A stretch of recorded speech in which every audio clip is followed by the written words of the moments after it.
Oh, sometimes I get a good feeling. It's Ollie Bull. It's DWE here. That guy's all over my TikTok. He's brilliant. But welcome to pay-per-view review, and obviously the YouTube community, the big wrestling YouTube community. All top tier content creators have come together for this video. So you gotta show it love. You've got to subscribe, and I've got to drink my signature cup of tea.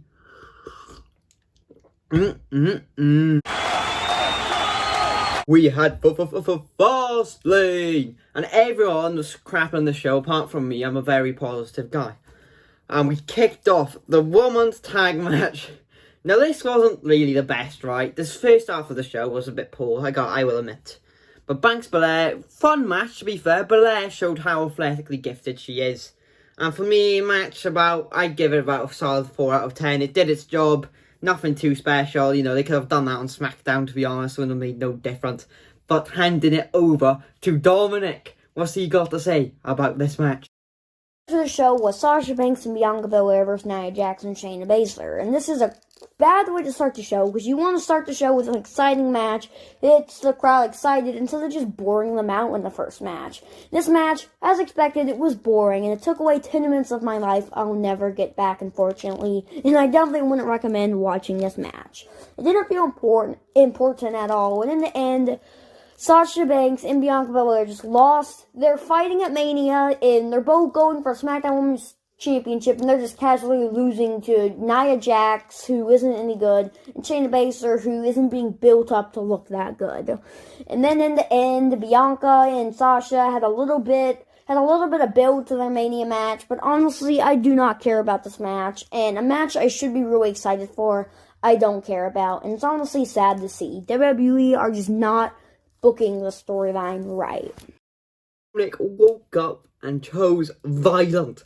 He was ruthless in that review. After that, we had Big E vs. Apollo. And now, Apollo, this story's been really good. I really like this new Apollo Crews. This match was a bit weird though. It had a weird ending, and I think they were pulling back a bit, maybe saving it for Mania. Overall, got 6 out of 10. I guess the finish protected Apollo in some way. And here to talk about Big E and Apollo Crews is non-stop wrestling chat. Big Barry, come on. Big E versus Apollo Crews. Thanks, Dan, for having me back on for doing this. It was okay, nothing really special. I'm liking Big E's kind of run at the minute. I'm liking Apollo Crews' character. I think it's going to go into WrestleMania as another match. The ending was a little bit of kind of botchy. If the 5 count, not really knowing who's going to win and stuff like that.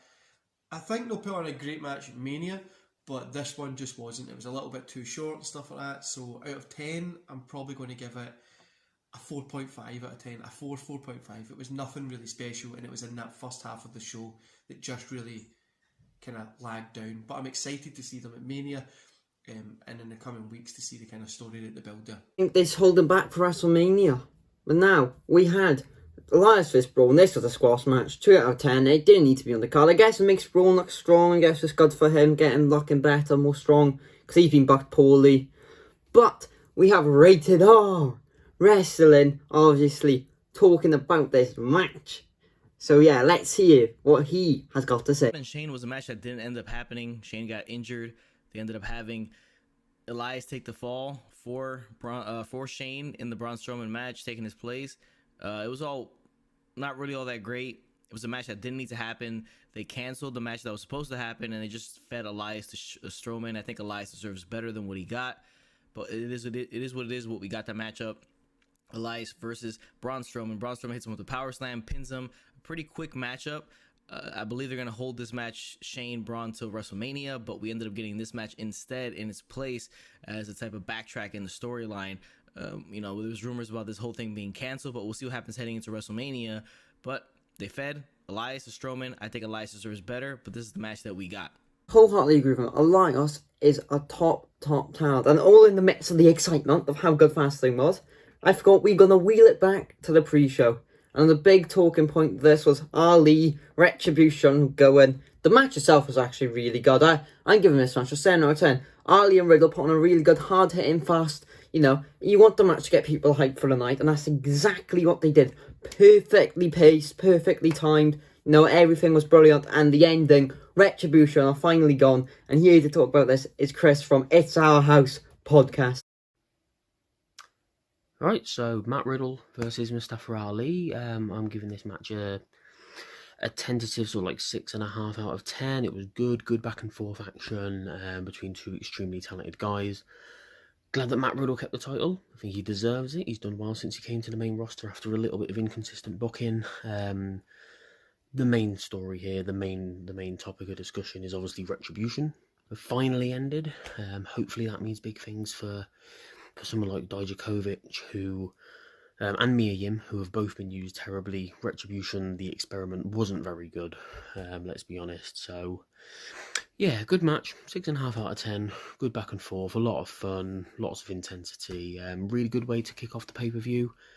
And a really good way to kick off a pay-per-view that nobody was particularly that excited for. So much with Dijakovic. He said, hopefully, big things with Dominic Dijakovic. Now that Retribution are split, I really hope. And I'm going to rate the match 7 out of 10 if I didn't say. Yeah, I really hope there's big things, Lex, for Dominic Dijakovic. Now, we've got a double bubble, as they say on FIFA commentary.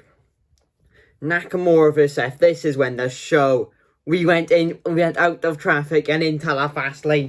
Find me, WWE. I just did a leg slap. You know, Shinsuke Nakamura versus Seth. This was such a fun match. Good. Technical, strong style, it had everything. It really helped pick up the pace of the show. And to talk about that is a legendary Kobe talk. Yo, what's up everyone? So we've got Shinsuke Nakamura taking on Seth Rollins last night at Fastlane. We know what both men can do. They delivered. It was a good match. It was a good work rate match. And overall, I'm going to give it a 7 out of 10. Because it was a good match. We know what both men can do. And we've got Seth Rollins becoming the winner of the match. And we know what this is going to lead to. Cesaro versus Seth Rollins at WrestleMania. It may throw into Shinsuke in the match as well. Make a triple threat match. Because I don't see what Shinsuke is going to do at WrestleMania. But Seth Rollins, he got the victory. Yeah, Shinsuke Nakamura, everyone thought he was going to get a big push this year. But it looks like he's not going to. So it looks like Cesaro might be getting a big push. So hopefully Cesaro gets that big push this year. Gets a championship hopefully this year. So thank you for having me on again, Dan. And this is going awesome. Loving the idea of doing a collab for these pay-per-view reviews. I would agree with what Kobe says. Like, you know, Nakamura definitely needs to push. And I'm so glad Seth's been brilliant since his return in the Royal Rumble. This feud's been excellent. So 8 out of 10. And then we had the match of the night, in my opinion. There was something about two massive guys, former best friends, went into friendship down the drain. Beating the living hell out of each other. Sheamus versus Drew McIntyre. It went around the whole arena. Just sheer brutality. It was so much fun to watch. This match gets 10 out of 10. Storytelling, physicality, athleticism, everything was all in this match. And I really wish this was a match for WrestleMania. I genuinely wholeheartedly would do. So yeah, and I rarely give 10 out of 10. So Drew's got 2. He's got the most at the moment. So yeah, let's see what Kobe Talks has to say about this match. Drew McIntyre versus Sheamus in a no-holds-barred match. And before I even go into this match, wow. This was my match of the night. I loved it, especially, yeah, I'm going to be a bit biased because I am from Britain. Sheamus, Drew are both from Britain, but this was epic. This was awesome to watch. We had Sheamus coming out, he was angry. We had Drew McIntyre, he was angry. He had the Scottish flag on his face. And you can tell these two men were angry at each other. They want to beat the crap out of each other. And this is what wrestling used to be. 15, 20 years ago, two big dudes, both these are like 6'5", I believe. They just want to beat the crap out of each other. And that is awesome to see. That's stuff what I enjoy to see, and I love that type of stuff. So, this was no bad match. We went all over the arena, the Thunderdome.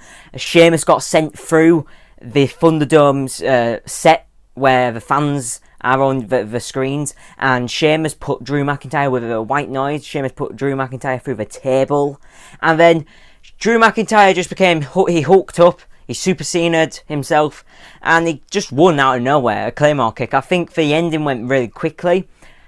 Because of that, I'm going to give it a 9 out of 10, but this was my match of the night. One epic match to watch, and the match of the year so far. Definitely match of the year so far, and now we had This gave me goosebumps. All of this, as a match itself, it was, you had shenanigans, whatever, but it was more of a segment, so we're not going to count it as a match. But the segment gets a 9 out of 10. Oh my god.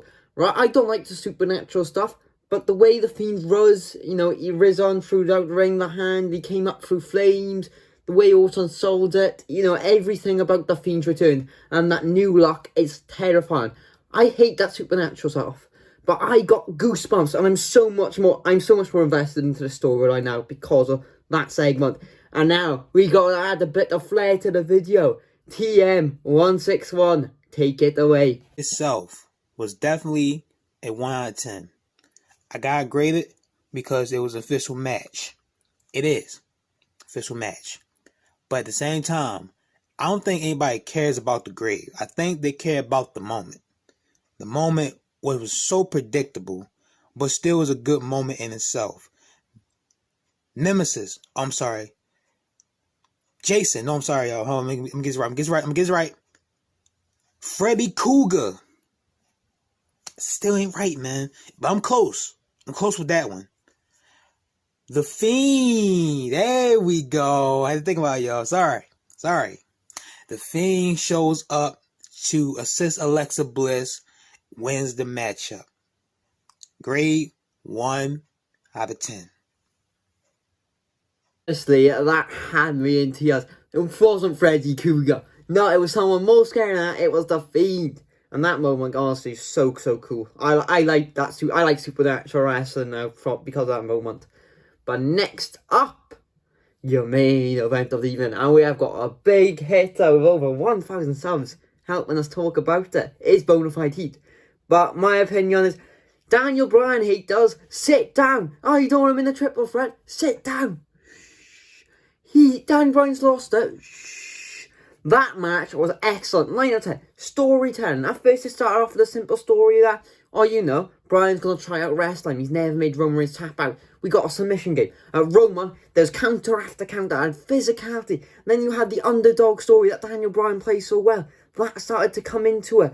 He looked like he was down there, but then he gets massive momentum. Edge comes out. We had so much drama in this match. It was like Coronation Street. It was brilliant. Edge comes down. Special, of course, the ref gets knocked out. Roman taps. But the ref ain't there, and Edge snaps. Edge could have called the match, and Bryan could have been Universal Champion. But Edge went, nah, I want Roman for myself.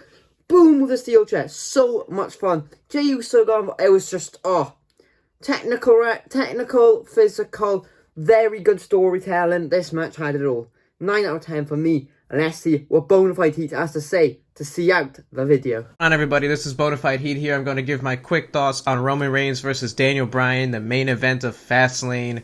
First off, on a scale of 1 to 10, I think I would give this match I'd give it like a 6 out of 10. It was average. The in-ring work was pretty good, but I felt it was overbooked and way too complex for no reason.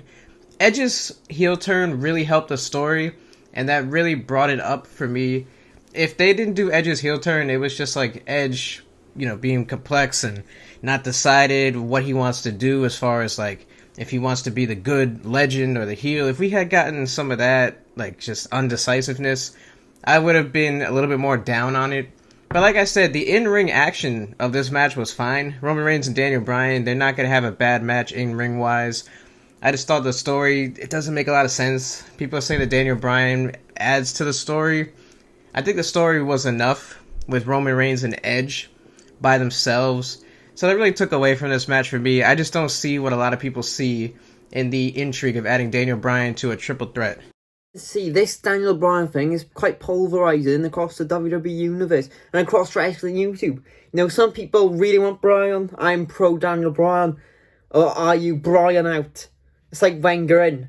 Has he got to go? Or are you still Bryan in? I'm Bryan in, personally. But yeah, overall, that pay-per-view gets a 9 out of 10. That was amazing. It's definitely better than Elimination Chamber. And no one expected it to be good, but it was so good, and I feel like WWE do this every time. When they have such a low poor pill to a pay-per-view, they smash it out the water. And I think that's what they'll do for WrestleMania. People complain about Mania. It's gonna be so good. I'm loving it. So yeah, like and subscribe. We're so close to 300. Let's get there before WrestleMania. The goal's to get there by WrestleMania, but we can do it before we've gone so quick. we got massive stuff coming. So like, subscribe, have a very, very good day. That is the main thing. Health is wealth, happiness is wealth. Have a very, very good day, and I'll see you all in the next one.